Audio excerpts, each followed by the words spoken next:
Hi, I'm Laura Flanders of The Laura Flanders Show. Watch every week on Free Speech TV, Link TV, YouTube, or if you're in New York, CUNY TV. Prefer to listen? Subscribe to the free podcast at lauraflanders.org. I end every week with a commentary. I call it the F word. Here's this week's. The Financial Times recently reviewed a slew of business books whose titles speak volumes about denial in America. Winning Now, Winning Later, Future-Proof Your Business, Designing Your Work Life, and The Art of Being Indispensable at Work. The titles convey the most beloved message in America, namely that go-to people get theirs and get ahead by dint of working hard and smart. In post-crisis workplaces, being someone dependable and skilled is going to become ever more important, writes one of the authors.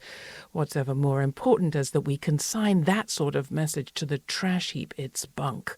Since the beginning of the COVID-19 pandemic, all sorts of Americans have worked hard. Americans of all races and genders and classes have gotten up, gotten things done, and made difficult decisions. Many so-called essential workers have not only been dependable and skilled, but have dependably risked their lives to provide critical service to the rest of us. What's happened? Well, looking at just the first 3 months, mid-March to mid-June, 45.5 million Americans filed for unemployment, first and foremost those in lower-paid, more insecure jobs in the service sector, disproportionately women of color.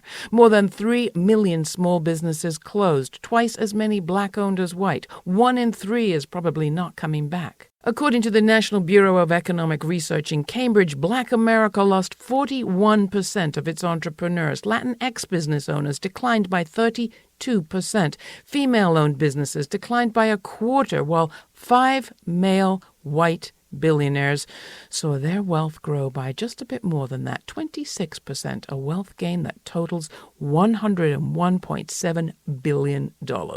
Was that orgy of wealth, as Frank Clemente of Americans for Tax Fairness calls it, a product of hard work, dependability, and skill? Not half as much as it was the product of decades of tax cuts and yet another giveaway in the form of the CARES Pandemic Relief Act. The Congressional Joint Committee on Taxation reckons that by simply permitting the rich to claim more on previous losses, even losses having nothing to do with COVID, netted those in the top bracket an average tax cut of $1.6 million each.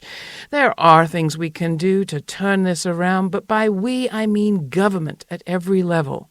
But not if we cling to the cruel lie that economic success is the product of individual merit and sweat.